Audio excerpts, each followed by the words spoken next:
Good morning students. आज हम English compulsory का 10th चैप्टर करने जा रहे हैं। टीचिंग प्रोनाउंसिएशन मतलब बोलना कैसे है, आपको वर्ड्स किस तरह से प्रोनाउंस करने हैं, उसकी टीचिंग है जो वो टीचर कैसे करवाएगा एक स्टूडेंट्स को।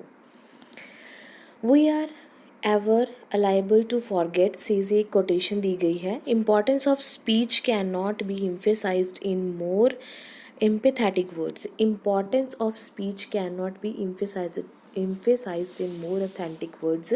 Importance है जो speech की वो जो है empathetic words हैं उनमें ज़्यादा important नहीं होती, जो easy होते हैं। Then it becomes very essential for a speaker to speak correct English. सबसे ज़्यादा ज़रूरी बात ये होती है कि speaker है जो वो word को English को correct कैसे बोल रहा है। It is a reflection of good manners, a hallmark of culture. It is a reflection of good manner. अगर आप इंग्लिश बोलते वक्त सही इंग्लिश बोलेंगे तो इसका रिफ्लेक्शन है जो अच्छा पड़ता है। a hallmark of culture, जो कल्चर का एक hallmark होता है उसको आइडेंटिफाई करता है। According to Dr. Daniel Jones, the following 5 difficulties are faced by the student of spoken English. एक स्टूडेंट के लिए इंग्लिश बोलने के लिए कौन कौन सी 5 डिफ़िकल्टीज आती हैं वो इसमें बताया गया है डॉक्टर डाइनल जॉन्स के द्वारा। फर्स्ट पॉइंट है learning to recognise readily and suddenly the various speech words occurring in the language when he hear them pronounced. Learning to recognise सीखने के लिए जल्दी, रेडिली, सडनली बहुत सारी स्पीच साउंड्स को एक्वायरिंग लैंग्वेज में एक्वायर करना मुश्किल होता है। जब वो सुनते हैं प्रोनाउंस्ड वर्ड को तो उनको एकदम से उनको लर्न करना मुश्किल हो जाता है। हाँ जी, सेकंड पॉइंट है learning to make foreign sounds with his own organ of speech. सीखना फॉरेन लैंग्वेज को बोलना ऑर्गन ऑफ स्पीच से। ऑर्गन ऑफ स्पीच होता है, ऑर्गन्स मतलब होता है पार्ट, ऑर्गन्स का मतलब होता है पार्ट। हम किन किन चीज़ों से बोलते हैं, कौन से हमारे पार्ट्स हैं जहाँ से हम बोलना शुरू करते हैं। टीथ, टंग, ये माउथ के पार्ट्स हैं जिनसे हम जो हमें बोलने में हेल्प करते हैं। लिप्स एक्सेट्रा, ये जो माउथ के ऑर्गन्स हैं इनको ऑर्गन ऑफ स्पीच बोला जाता है। थर्ड पॉइंट है learning to use those sounds in their proper place in connected speech. Learning to use, ये यूज़ करना सीखना कि साउंड्स हैं जो उनका एक प्रॉपर प्लेस होना चाहिए। जब हम बोलते हैं जैसे प हमने बोला, प के लिए दोनों लिप्स हैं जो आपस में जुड़ जाते हैं तो उनकी प्रॉपर प्लेस क्या होगी, लिप्स हो गई। इस तरीके से उनको जब सीखना होता है तो साउंड्स का प्रॉपर प्लेस है जो वो पता करना होता है। Learning the proper usage of stress, intonation, rhythm etcetera. Language को बोलने के लिए सीखने के लिए यूज़ होता है स्ट्रेस। हमने वर्ड पे कहाँ स्ट्रेस देना है, कहाँ इंटोनेशन देनी है, कहाँ रिदम आनी चाहिए, ये कुछ सीखने में स्टूडेंट्स को डिफ़िकल्टी होती है। फिफ्थ पॉइंट है learning to join each sound of a sequence on the next and to pronounce the complete sequence rapidly and without stumbling. Learning to join each sound of sequence to the next. Sound है जो उसकी sequence होनी चाहिए, pronunciation करते हुए clean complete sequence जो होती है उसमें हम जो है जो लैंग्वेज को बोलना सीखते हैं। तो उसके बाद टीचर है जो वो लर्निंग कैसे सिखाएगा।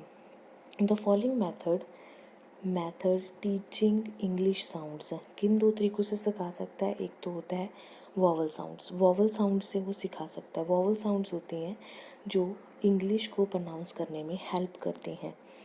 इनको हम एक बार डिटेल में देख लेते हैं कि वॉवल साउंड्स एक्चुअल में क्या होती हैं।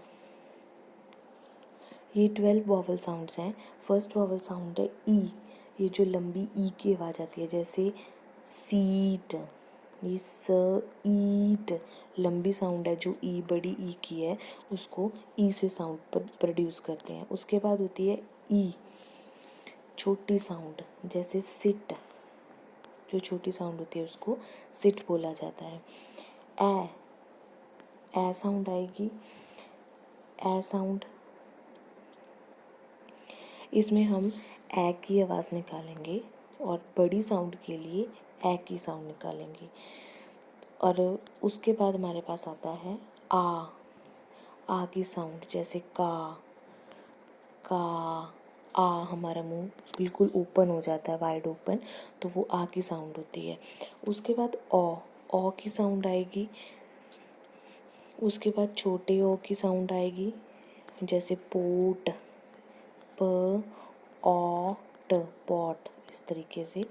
उसके बाद ऊ की साउंड आएगी, ये ऊ की साउंड होती है, ठीक है, जैसे पुट, छोटा ऊ, पुट, ठीक है।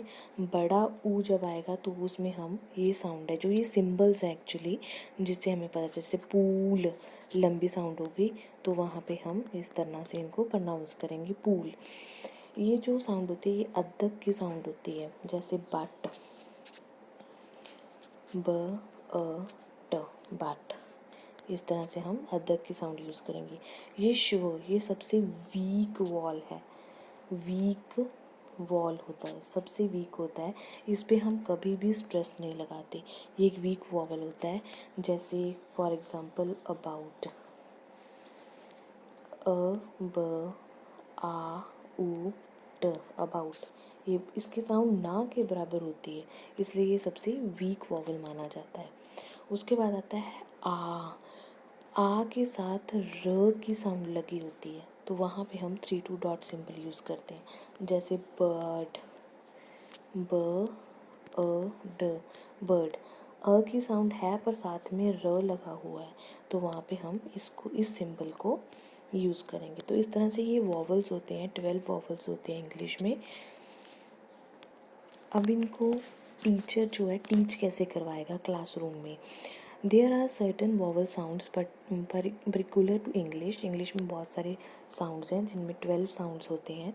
These are not found in Hindi, ये हिंदी में फाउंड नहीं किए जा सकते, ये इंग्लिश में ही होते हैं। इंग्लिश को प्रोनाउंस करने के लिए कुछ वर्ड, जो कुछ सिम्बल्स होते हैं, उनको वॉवल साउंड्स बोला जाता है।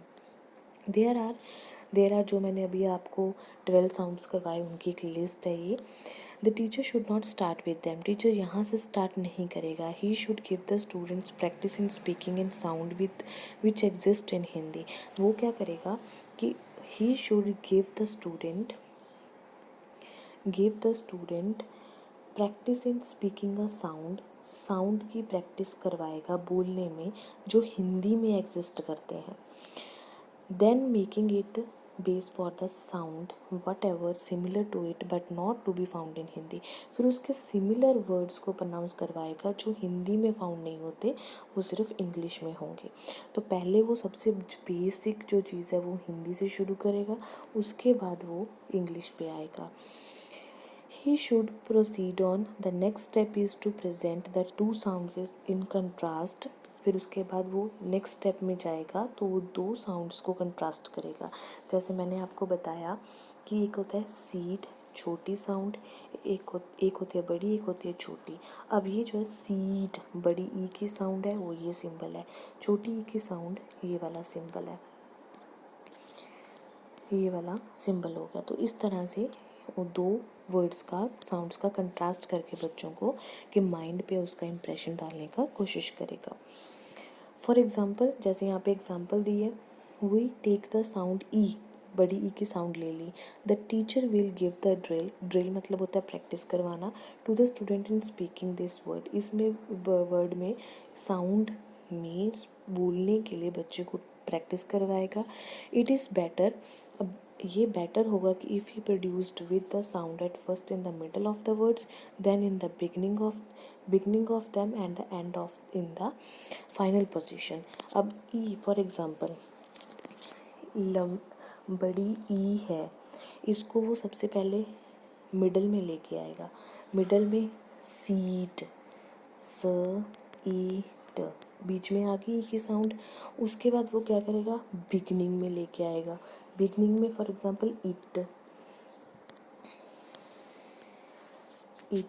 तो यहाँ पे ईट ये हो गया। और फाइनल पोजीशन होती है जो वहाँ पे वो साउंड का यूज़ करेगा, ये आपकी बुक में एग्जांपल्स दी गई हैं, जैसे ये मिडल पोजीशन है, सिट, पिट, किट, इनिशियल सबसे आगे इट, फाइनल पोजीशन है मम्मी, म ई मम्मी। तो ये इस तरह से वो वर्ड के बीच में पोजीशन आएगी, आगे पोजीशन आएगी और एंड में पोजीशन आएगी। इस तरीके से वो बच्चों को साउंड प्रोड्यूस करवाना सिखाएगा।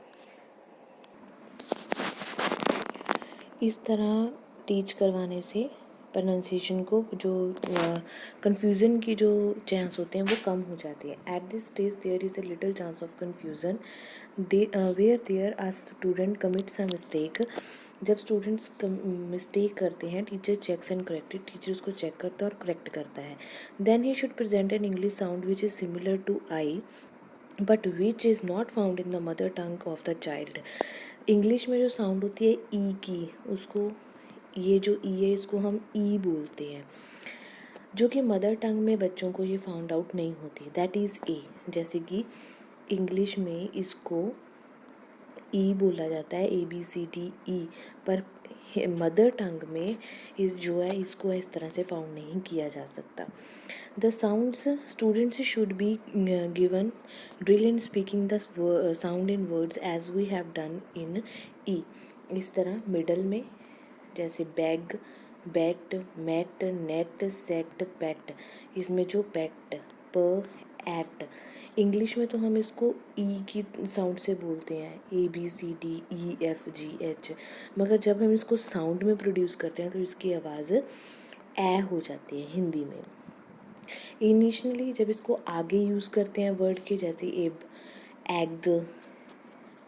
एंड, इस तरीके से वो आगे यूज़ होते हैं। तो ये थे हमारे वॉवल्स, जिनको टीचर है जो मिडल, इनिशियल और फाइनल पोजीशन पे पढ़ा के बच्चों के कन्फ्यूज़न को दूर कर सकता है। उसके बाद आ जाते हैं जी कॉन्सोनेंट साउंड्स। कॉन्सोनेंट साउंड्स जो हम लेटर्स यूज़ करते हैं इंग्लिश में, उसको कॉन्सोनेंट साउंड्स कहते हैं। वॉवल्स में साउंड्स होगी स्पीकिंग के लिए, उड़ा, आड़ा, ईडी, ऐसे करके। कॉन्सोनेंट्स में जो होते हैं वो लेटर्स होते हैं, लेटर्स को हम स्टडी करवाते हैं। इंग्लिश में 24 कॉन्सोनेंट साउंड्स होते हैं, जैसे कि प, ब, ट, ड, क, ग, च, ज, स, ज, श, य, ह, ल, म, न, अंग, जब ING आता है तो अंग की साउंड आती है, तो वहाँ पे हम ये जो साउंड सिंबल है उसको यूज़ करते हैं। थ, द,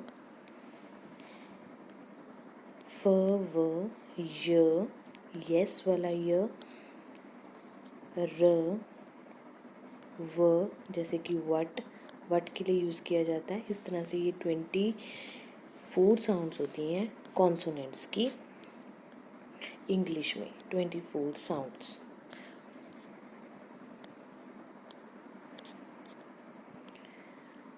अब टीचर है जो जब कॉन्सोनेंट साउंड्स को लर्न करवाएगा बच्चों को, तो वो क्या डिफ़िकल्टीज फेस करेगा। A few consonant sounds which are not found in the mother tongue of Punjabi. Mother tongue of Punjabi में कुछ साउंड्स हैं जो कुछ साउंड है वो फाउंड नहीं होती।